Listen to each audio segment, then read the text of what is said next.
Bonsoir très chers téléspectateurs, nous sommes très heureux de venir partout où vous nous suivez pour votre nouveau numéro du magazine Data Market. Vous êtes jeune entrepreneur, vous œuvrez dans le domaine ou dans les opérations des sociétés de télécommunications. Vous êtes toute personne intéressée sur ces sujets. Voilà, l'occasion vous est donnée de suivre Data Market pour apprendre. Nous allons échanger. Data Market qui partage son expérience dans le domaine économique, dans les domaines financiers, dans les domaines du business. Ainsi, soyez le bienvenu. On se retrouve après cet élément.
Voilà, très chers téléspectateurs, nous sommes très heureux de venir partout où vous nous suivez dans le monde pour votre nouveau numéro du magazine Data Market.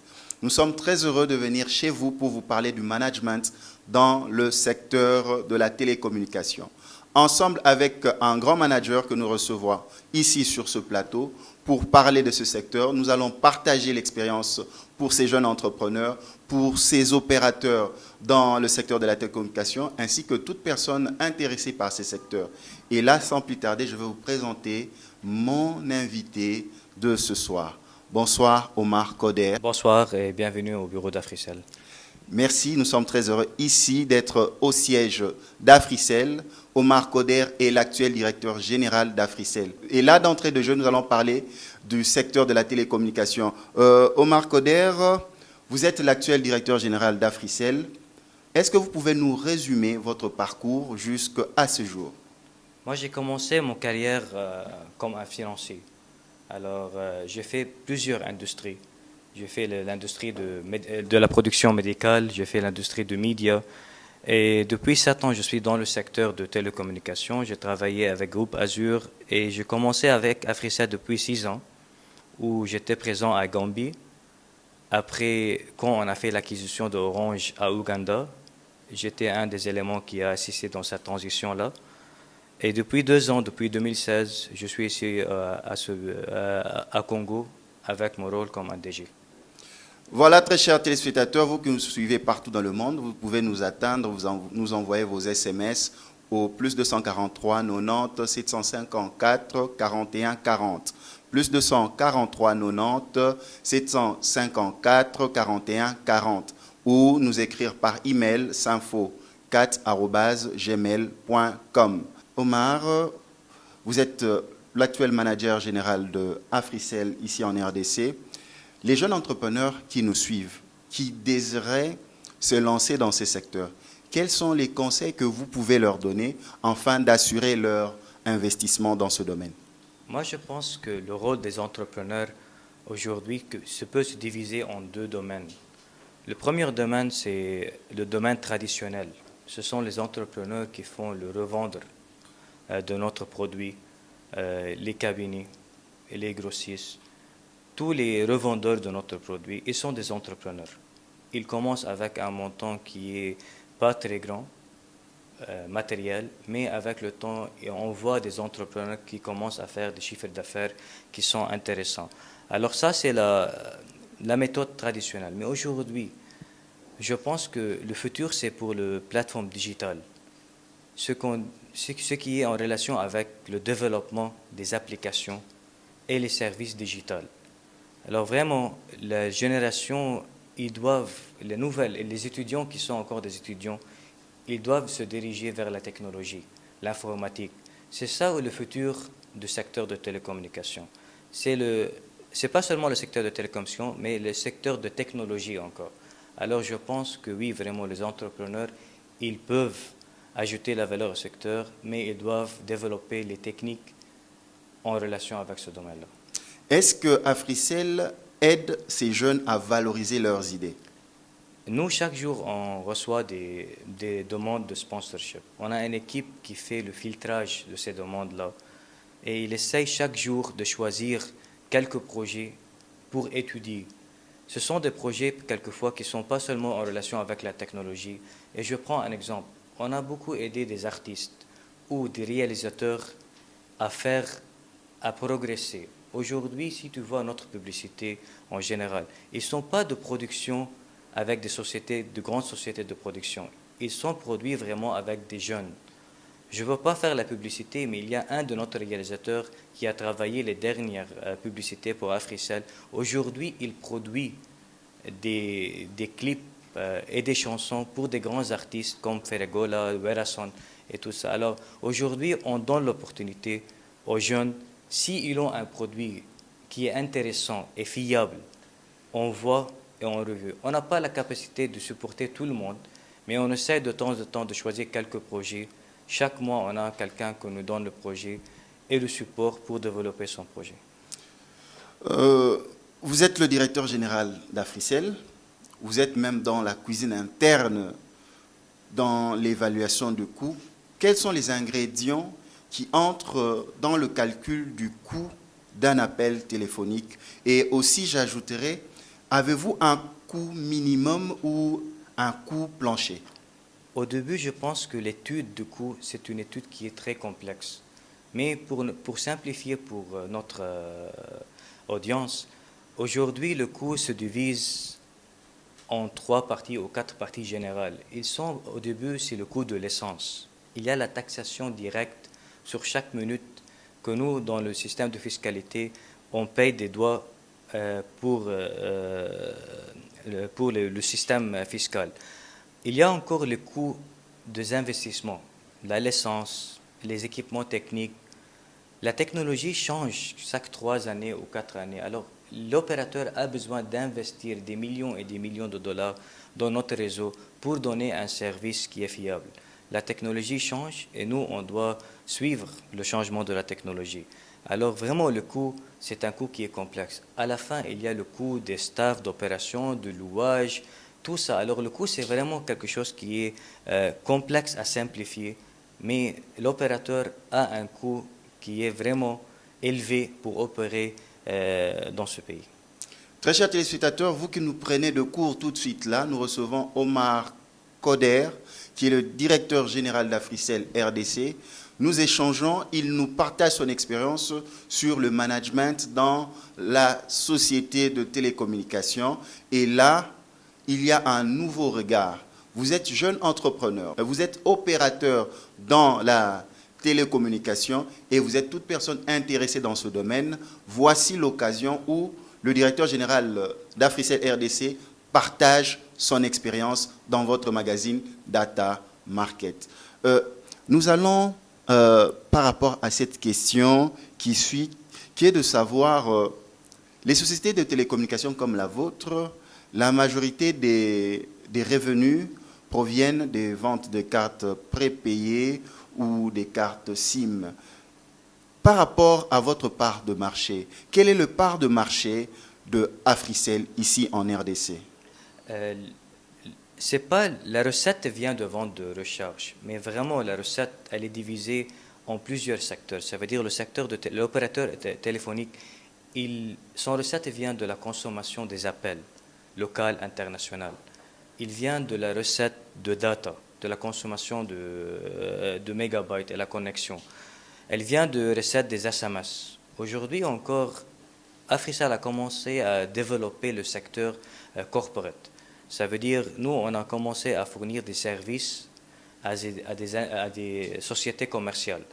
Des services qui commencent avec l'Internet fixe, il arrête peut-être avec le moyen de GPS tracker pour les voitures et pour le track des sociétés. Alors, aujourd'hui, Africell commence à s'adapter au marché et en plus. Nous sommes un jeune opérateur qui a commencé depuis 4 ans dans ce pays.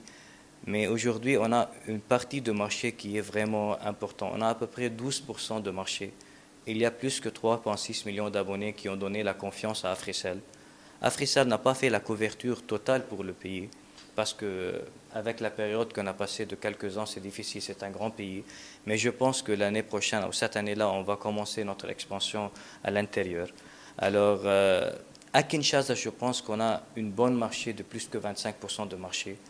Je pense que pour pouvoir faire vraiment la compétition avec les autres opérateurs, Africell a trouvé un moyen de pénétrer ce marché-là à travers notre stratégie, la tarification et le service. Aujourd'hui, on a pu donner un service fiable, un service de qualité à un prix qui est vraiment compétitif et le plus compétitif ou le moins cher en RDC.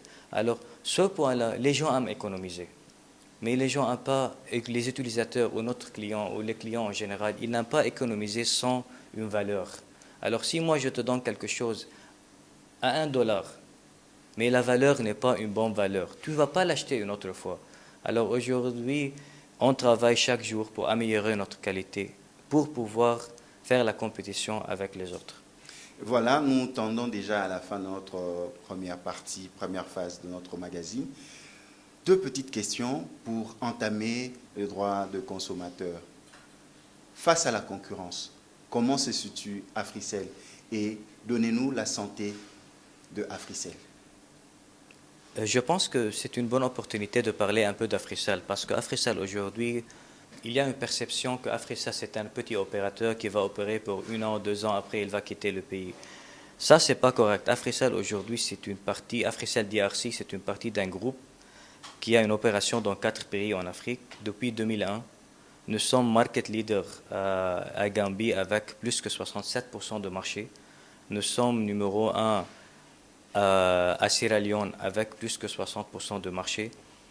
Et on a fait l'acquisition de la société Orange à Ouganda et aujourd'hui on progresse avec un marché compétitif à Ouganda et nous sommes ici en DRC. Alors c'est un groupe de plus de 13 millions d'abonnés. Alors la santé, c'est une bonne santé. Africell est financé par des banques internationales, des sociétés internationales. Et je peux te dire que ce n'est pas quelque chose de confidentiel. Le mois précédent, on a eu un nouvel financement qui va nous autoriser à compléter notre expansion de 4G dans notre opération. C'est déjà opérationnel dans les 3 opérations. Et aujourd'hui, en Congo, je pense que nous, on travaille d'une manière très proche avec les autorités pour avoir notre licence 4G en Congo. Et on espère que cette année 2018, ça sera l'année où on va lancer notre 4G. Voilà, très chers téléspectateurs, vous êtes en train de suivre Data Market, ce magazine qui vous livre des informations par rapport aux données économiques, financières, business, la santé des entreprises. Et là, nous sommes avec le directeur général d'Africell RD Congo. Si vous voulez nous contacter, envoyez des SMS qui arrivera auprès de notre invité. Vous pouvez nous contacter au plus 243 90 754 41 40. Je reprends encore une fois pour que vous puissiez noter ce numéro pour envoyer vos SMS. Plus 243 90 754 41 40. Nous allons parler des droits des consommateurs. Ici à Africell, les téléspectateurs peuvent comprendre leurs droits de consommateurs. Nous sommes tous consommateurs de vos services de télécommunication. On ne peut pas s'en passer du téléphone. Mais quels sont les droits des consommateurs qui viennent auprès de vos services et produits? C'est une question vraiment pour dire c'est quoi les droits. Tu as besoin d'un quelqu'un qui est légal. Mais moi, je peux simplifier. Aujourd'hui, notre client, il paye de l'argent pour un service. Alors, je pense que le droit initial ou principal, ça sera d'avoir un service de qualité pour l'argent qu'il a dépensé. Et la transparence. Ça veut dire que le client doit savoir qu'est-ce qu'il paye et qu'est-ce qu'il doit expecter de cet argent qu'il a dépensé. Et c'est quoi la tarification? Qu'est-ce qu'il paye? La tarification, c'est quoi son droit? Et ensemble avec les téléspectateurs, nous allons savoir comment savoir que pour un montant déboursé, cela correspond à l'unité consommée? Comment on peut faire cela? Moi, je peux parler d'Africell. Aujourd'hui, quand tu fais un appel avec Africell, à la fin de votre appel, tu reçois un SMS ou une notification sur votre appareil pour dire que vous avez appelé pour 1 minute et quelques secondes et votre coût d'appel, c'est ce coût-là. Alors, chaque fois, on fait une notification pour le client puisse savoir. Et en plus, dans notre forfait, nous sommes très transparents. Avant d'acheter le forfait, tu peux savoir toute la composition de ce forfait et l'expectation de ce forfait. Et en plus, pour retourner sur ça, Africell a vraiment travaillé sur une base de tarification simple. Ça veut dire, pour ne pas perdre l'abonné, achetez aujourd'hui, par exemple, vous gagnez 100% ou 50% ou 70%. Mais est-ce que vraiment la transparence de coût, ça se trouve dans le marché? Moi, je ne peux pas parler de la compétition, je peux dire chez Africell. Alors, est-ce que toi-même, tu connais qu'est-ce que tu payes 1 minute? C'est quoi le coût de votre minute? C'est difficile. C'est le seul opérateur qui était très transparent, c'est Africell. Une tarification simple, sur tout le marché, tu vois, c'est 6,1 par minute, 6,1 par minute. Ça veut dire, nous, on ne fait pas une tarification de 14 unités ou 15 unités. Pour après, je te dis, tu as 20% de bonus ou 30%. Est-ce que toi-même, chaque fois que tu appelles, tu dois avoir une calculatrice et commence à faire le calcul, c'est quoi mon coût? Non. Africell a choisi une tarification simple, une tarification transparente, et je pense que c'est pour cela vraiment les gens ou les utilisateurs, ils aiment utiliser Africell parce qu'ils économisent avec une transparence. Et à chaque fois que quelqu'un n'est pas content du service ou produit Africell, comment se passent les réclamations? Moi, je pense qu'il y a 3 moyens qui sont très faciles. Au début, il peut se diriger vers notre point de service physique. Le deuxième point, vraiment on reçoit beaucoup, des centaines de messages chaque jour, ils sont en utilisant les réseaux sociaux, ça veut dire Facebook, Instagram, Twitter. On a une équipe qui travaille pour répondre pour chaque demande qu'on reçoit chaque jour. Moi-même, mon équipe de marketing, il connaît quelquefois, j'ai le temps la nuit, je passe pour voir les messages qu'on a reçus des clients, pour avoir la proximité avec notre client, pour savoir c'est quoi les problèmes. Et j'envoie pour notre groupe, pour dire pourquoi on n'a pas répondu pour ce client, c'est quoi son problème, on tacle. Il y a des problèmes qu'on ne peut pas résoudre, on dit on excuse pour le client, et il y a des problèmes qu'on trouve une solution. Et vraiment, on voit que les clients, ils sont vraiment contents d'avoir la réponse d'Africell. Et la dernière méthode, je pense qu'ils peuvent appeler notre service client le 1010, où ils peuvent mettre leur plainte et on règle ça de manière périodique. Chaque jour, on essaye d'avoir les réponses pour les clients. Omar Koder, plusieurs sociétés de télécommunications proposent des activations forfait en minutes d'appel ou Internet. Mais la question pour nous consommateurs, quelle est la sincérité de ces activations? Est-ce que ces activations reflètent nos consommations? Nous, on reçoit chaque jour des gens qui disent, oh, moi j'ai activé le forfait par exemple de $1, 1 giga, mais il était consommé très vite. Alors, on a fait une équipe de back-office qui travaille sur ces réponses-là, où quand il a un doute dans la consommation, on l'envoie le détail de son consommation, où il a consommé. Par exemple, j'ai consommé, par exemple, en allant en YouTube, en Facebook, en Google. Alors, le client, il est satisfait. Parce qu'à la fin, s'il a le doute, et tu donnes le preuve technique, lui, il est satisfait. On ne peut pas faire ça pour des millions. Mais on essaye chaque fois. On a presque 95% de taux de réponse dans le même jour. Alors, on essaye de donner la confiance. À la fin, aujourd'hui, il y a beaucoup de techniques pour savoir la consommation. Sur tous les smartphones, tu peux avoir votre consommation. Ça veut dire si tu as activé un forfait, tu peux entrer, faire, je veux voir ce forfait, comment il est utilisé ou comment il est consommé.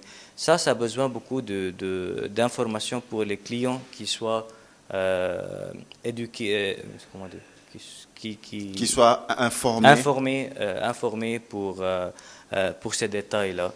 Et quand on a des plaintes, on essaye d'expliquer, spécialement dans le call center, on explique pour le client comment il peut faire techniquement pour valider qu'est-ce qu'il consomme.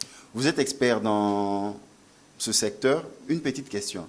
Les forfaits qui donnent droit au bonus, Comment ça se fait pour calculer la véracité? Vous avez un forfait, vous ajoutez encore un bonus. Nous, consommateurs, on est perdus, hein.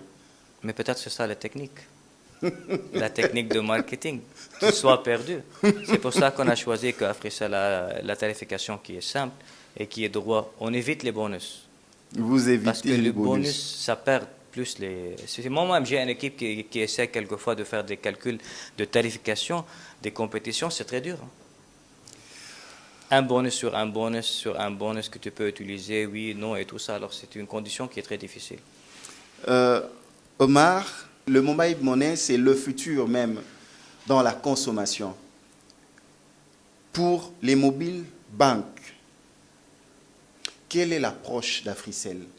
Quelles sont les données que vous avez à nous partager par rapport à ces secteurs? Nous, dans le domaine de mobile money, je pense qu'on n'a pas progressé beaucoup comme Africell. On a lancé avec notre partenaire AfriMobile Money le produit depuis 1 an, mais on n'a pas trouvé le bon produit pour le marché. Alors, c'est maintenant qu'on travaille dans notre cuisine pour formuler et relancer le produit avec quelques avantages sur le marché. Et en plus, je pense que la culture, les gens ici, par exemple, à Kenya, c'est un marché qui est très développé pour le mobile money.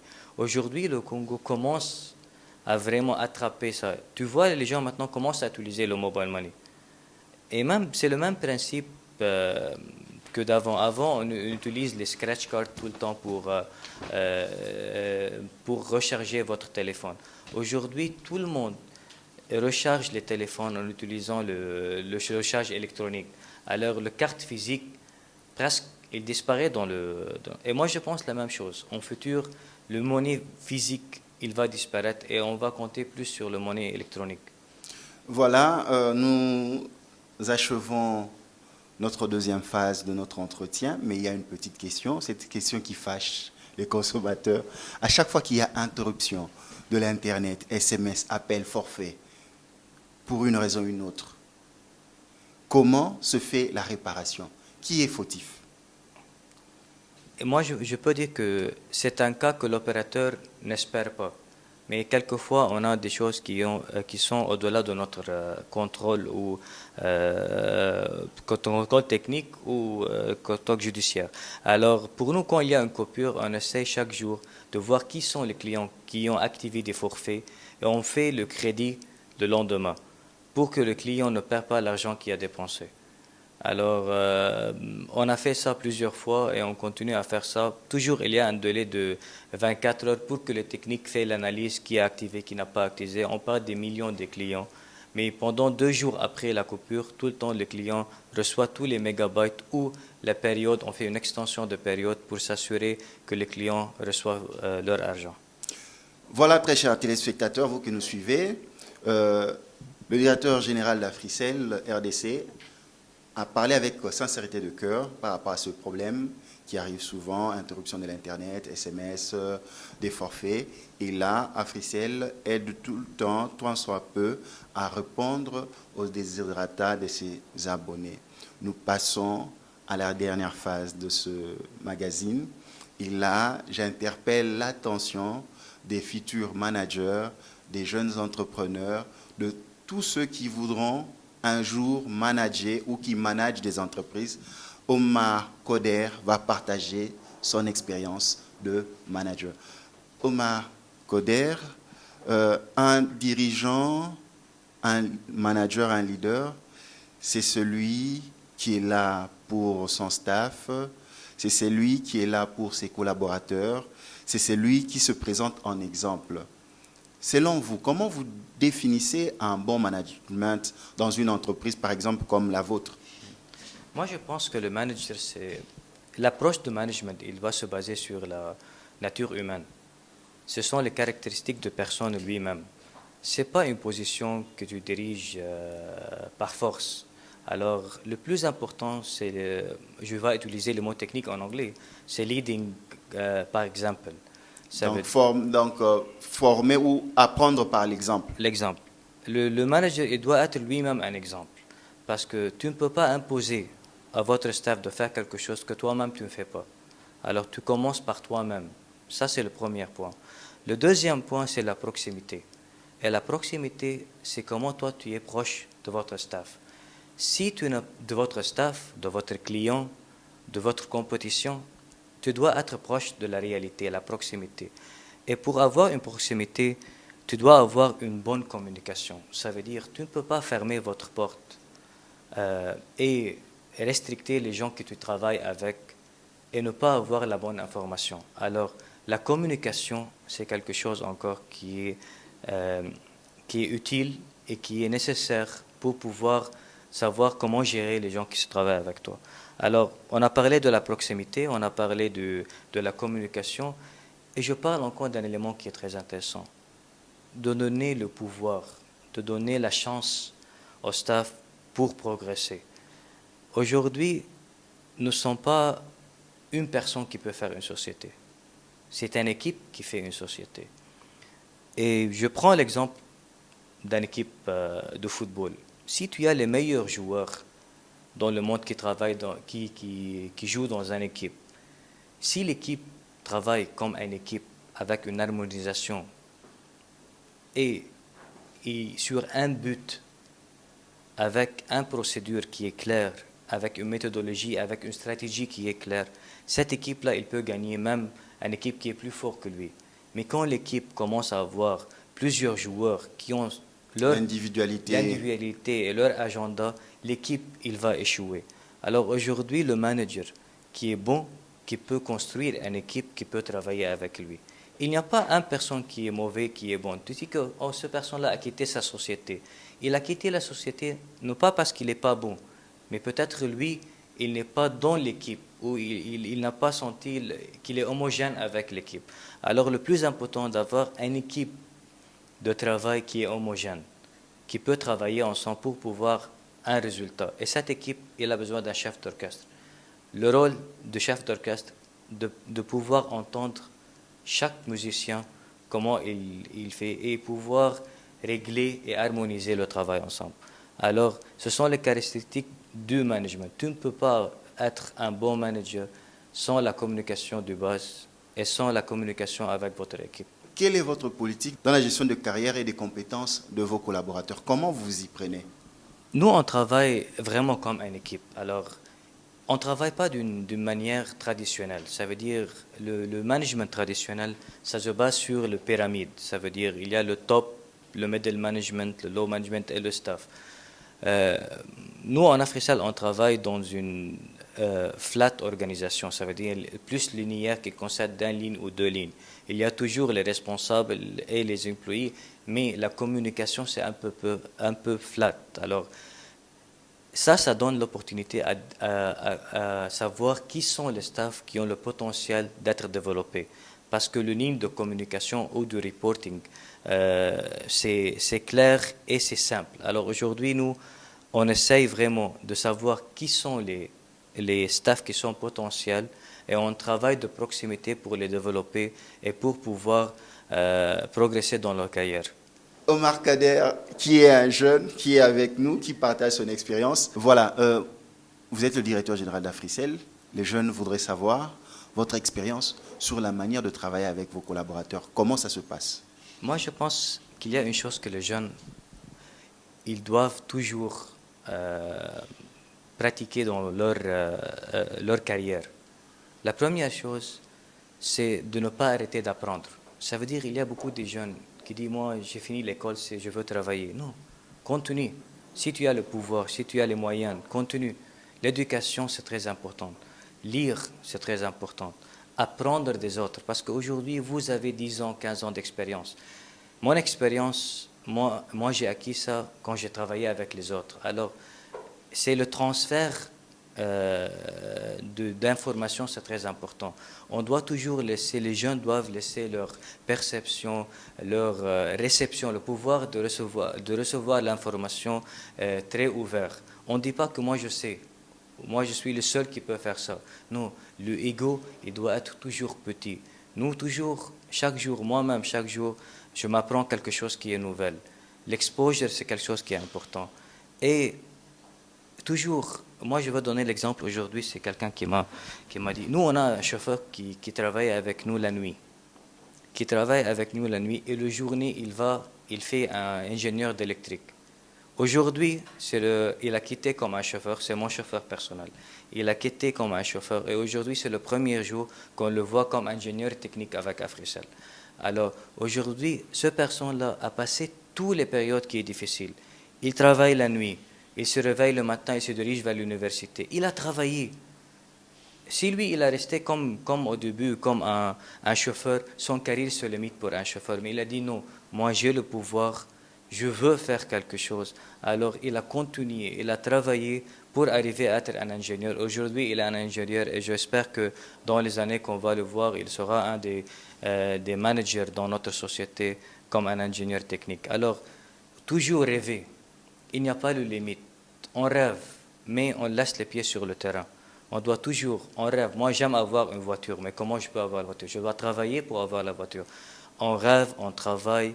C'est les premiers 15 ans ou 20 ans qui sont difficiles dans le carrière de personne. C'est après que tu vas générer qu'est-ce que tu as cultivé dans le domaine de carrière.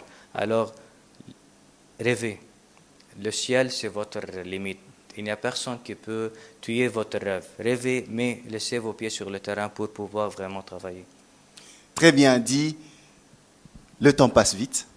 Nous entamons la dernière ligne droite de notre entretien. Votre perspective par rapport au secteur de la télécommunication en RDC? Moi, je pense que le secteur de télécommunication, c'est un secteur dans la croissance. Ces 2 dernières années, on avait une situation économique qui est difficile, mais je pense que le futur, c'est pour ce secteur-là dans le pays. Il y a encore beaucoup des rural areas, la couverture rurale dans le pays, et on a encore un taux de croissance au niveau de data qui est très potentiel dans le pays. Et je pense que ce secteur, il va se développer. Aujourd'hui, on entend beaucoup des produits et des projets de financement pour améliorer le fibre optique dans le pays. Ça veut dire qu'il va faire la base technique ou le terrain pour un lancement de data. Le futur, c'est pour le data. Aujourd'hui, vous-même, quand vous appelez l'étranger, vous appelez comment? Souvent, nous utilisons les réseaux sociaux, comme tout le monde. C'est ça. Alors, le futur, c'est pour le data. Même pour les télés. Aujourd'hui, les télés, ils vont en numérique. Le lendemain, dans les pays développés, on n'utilise pas les télés numériques même. On a bougé vers le IPTV. Ça veut dire les télés qui travaillent sur le data. Alors, je pense que le data, c'est le futur du pays. Et c'est là où le potentiel il reste très grand. Il y a un problème d'infrastructure qu'on voit un progrès qui va commencer. On voit les derniers 2 mois quelques projets qui vont venir pour améliorer cette infrastructure. Et je pense avec ça, nous, on va progresser encore dans le pays. Voilà, un dernier mot que vous avez voulu placer, que vous n'avez pas placé. Je vous remercie pour cette opportunité. Et comme on a dit avant, nous sommes ici disponibles au service. Nous sommes le réseau de peuple, non pas par un slogan, mais par la pratique. On essaie tout le temps de voir qu'est-ce que le peuple a besoin et on essaie avec la formule qu'on toujours on essaie d'utiliser que de donner un service de qualité à un prix imbattable. C'est ça notre vraie stratégie commerciale et j'espère que les entrepreneurs, la génération de Congo, la nouvelle génération jeune du pays, qu'ils ne perdent pas l'espoir. Il y a un moyen et en anglais on dit « when there is a will, there is a way ». So, quand on a quelque chose, quand on a un rêve, on va trouver le moyen de réaliser ce rêve-là. Merci Omar Koder pour votre participation. Merci à tout le staff de Africell RDC qui nous ont appuyés pour réaliser ce magazine. Merci à l'équipe technique de Data Market. Là, je vois le réalisateur José Matadi derrière la caméra.